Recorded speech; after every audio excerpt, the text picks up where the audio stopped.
మీరందరికీ నా నమస్కారములు. నిన్న చెప్పిన వీడియోలో భగవంతుని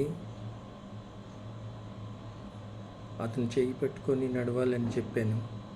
కానీ ఆ భగవంతుని చేయి పట్టుకోవడం అంటే మనలో ఒక మనస్సు ఉంది.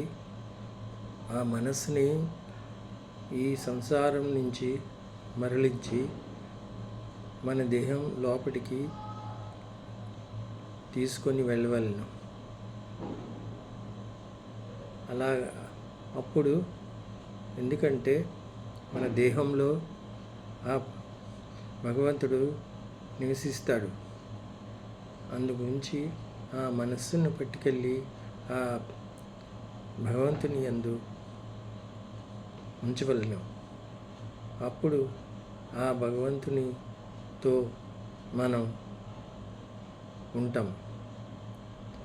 అందుగురించి మన మనస్సు బాహ్య ప్రపంచం నుంచి మళ్ళించి మన లోపట ఉన్న పరమాత్మ యందు ఆ భగవంతుని యందు ధ్యానీకరించి అప్పుడు మనకు ఆ పరమాత్మ యొక్క అనుభూతి కలుగుతుంది.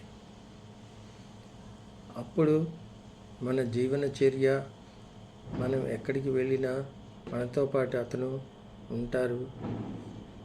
మనం వెళ్ళే పనులు అన్నీ సవ్యంగా జరుగుతాయి. అందువలన మన మనస్సును ఈ బాహ్య ప్రపంచంలో నుంచి వెళ్ళనివ్వకుండా ఆపవలను.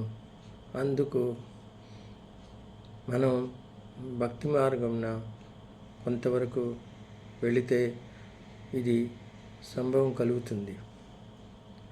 అందుకే ప్రతి మనిషి తన జీవితాన్ని ముందుకి బాగా సాగించాలనినా ఇది చాలా అవసరం. ఈ మనస్సు మన ఆధీనంలో ఉండదు. అది బాహ్య ప్రపంచంలోని తిరుగుతూ అందరి యందు తిరుగుతూ ఉంటుంది. కానీ దానికి మనం తీసుకుని వచ్చి ఆ భగవంతుని యందు ఉంచవలెను. అప్పుడు మనకి ఆ భగవంతుని తాలూకా దర్శనం కానీ మనతో ఉన్నట్టు అనుభూతి కానీ కలుగుతుంది. దీని గురించి మనము ఎల్లప్పుడూ ఆ మనస్సును ఎటు వెళ్ళినా దానికి మరలా తిరిగి తీసుకొచ్చి ఆ భగవంతుని యందు ధ్యానంలో ఉంచవలెను. అప్పుడు ఆ భగవంతుని అనుభూతి మనకు కలుగుతుంది. కానీ మన సుఖదుఖాలు దీనివలన మన మనస్సును అదుపులో ఉంచుకోవడం చాలా కష్టంగా ఉంటుంది. అది ఎప్పుడు బయట ప్రపంచంలోనే తిరుగుతూ ఉంటుంది. అందుకే మన ఇంద్రియములను అన్నిటినీ మన ఆధీనంలోకి తెచ్చుకొని అప్పుడు ఆ భగవంతుని ధ్యానము యందు మన మనస్సును నిలిపినచో అప్పుడు ఆ భగవంతుని అనుభూతి మనకు కలుగుతుంది. ఎల్లప్పుడూ మనం ఆ భగవంతునితో ఉంటూ మన దినచర్యలు చేసుకుంటూ మన సంసార జీవితాన్ని ఆనందంగా గడపగలము. ఇది చాలా కష్టమైన విషయం, కానీ అది అసాధ్యమని కాదు. అందువలన మనం గుళ్ళకు వెళ్తుంటాము. అందులో ఉన్న ఆ భగవంతుని దర్శనము చేసుకొని వస్తూ ఉంటాము. దీనికి కారణము అదే.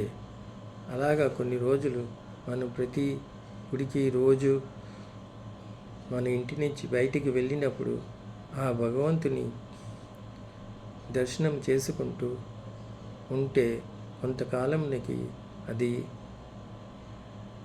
మన మనస్సు ఆ భగవంతుని యందు ధ్యానము కలుగుతుంది. అప్పుడు మన సుఖదుఖాలు అన్నవి దుఃఖాలు కూడా పోయి సుఖాలను అనుభవిస్తాం. మనము ఆ భగవంతునికి ఎంత దగ్గరగా ఉంటామో ఈ దుఃఖములన్నీ అంత దూరంగా ఉంటాయి. కాబట్టి మనము నిత్యము ప్రయత్నించవలసిన అది మన మనస్సును మన అదుపులో పెట్టుకొని ఆ భగవంతుని యందు ధ్యానం అమర్చుకొని ఎప్పుడు ఆ భగవంతుని దర్శనము చేస్తూ ఉంటామో అప్పుడు మనకి కష్టాలంటూ దరి చేరవు. తర్వాత మీరు ఏమి తలుచుకున్నా మంచి మంచి పనులను చేసుకోవాలన్నా మీకు మంచి అవకాశం కూడా కలుగుతుంది. ప్రతి కష్టకాలమున ఆ భగవంతుడు మీ దగ్గరికి ఎవరినైనా పంపించి మీ ప్రాబ్లమ్స్ను సాల్వ్ చేస్తూ వస్తుంటారు. అది మీరు ఎప్పుడైతే మీ మనస్సును అతని యందు ఉంచి యోగ దశలో ఉంటారో అప్పుడు ఈ అవకాశము జరుగుతుంది. అందువల్ల ప్రతి మానవుడు తన మనస్సుని అదుపులో ఉంచుకొని ఆ భగవంతుని ప్రాప్తి గురించి నిత్యము కష్టపడి ఆ మనస్సుని ఆ భగవంతుని యందు నిలిచినట్టు చూస్తూ ఉండవలెను. అది ప్రతి మానవునికి ఇది చాలా అవసరం. కష్టకాలంలో ఉన్నప్పుడు భగవంతుని గుడులకు భగవంతుని గురించి కోరుకుంటూ గుళ్ళు తిరుగుతుంటాము. కానీ ఎప్పుడు సుఖము వస్తుందో అప్పుడు ఆ భగవంతుని గురించి అంతగా పట్టించుకోము. అది అలాగా ఉండకుండా ఎల్లవేళలా కష్టంలోనూ సుఖములోనూ మనం అతనికి మరచకుండా నిత్యము మన మనస్సుని అతని యందు ఉంచి అప్పుడు మనకి అతను ఎల్లవేళలా సహాయము అందిస్తూ ఈ జీవితాన్ని ముందుకు సాగిస్తూ ఉంటారు. అందుగురించి మనమందరము దీని గురించి ఆలోచించి మన మనస్సును ఇంద్రియములను ఆ భగవంతుని యందు మళ్లించుకొని మన దేహంలో ఉన్న ఆ భగవంతుని గురించి చూస్తూ ఆలోచిస్తూ మన పనులను చేస్తూ ఉంటే అన్ని కార్యములు మంచిగా జరుగుతాయి. ఆ ఫలము కూడా ఆ భగవంతుడు మనకి ఎల్లవేళలా అందిస్తూ ఉంటాడు. అందువలన ప్రతి మనిషి చేయవలసింది ఒకటే, తన మనస్సును అదుపులో ఉంచుకొని ఆ దైవమునందు ఉంచి నిత్యము చూస్తూ కొలుస్తూ ఉంటే ఆ పరమాత్మ ఆ భగవంతుడు మనతో ఉంటున్నారు అని అనుభూతి కలుగుతుంది. అదే అతనితో మన ఈ సంసార సాగరమును అతనితో ఉంటూ దాటగలము. ఎందుకంటే ఈ సంసారము చాలా మాయా ప్రపంచము. దీనికి దాటాలంటే ఈ మాయను దాటాలన్నా ఆ పరమాత్మని ఆ భగవంతుని సహాయం లేకుండా ఈ సంసారంను దాటడం చాలా కష్టము. అందుగురించి ప్రతి మనిషి దీని గురించి ఆలోచించి మీ మనస్సును భగవంతుని యందు ఉంచి మీ సంసార జీవితంను హాయిగా సాగినందుకు మీకు చాలా మటుకు సహాయపడుతుంది.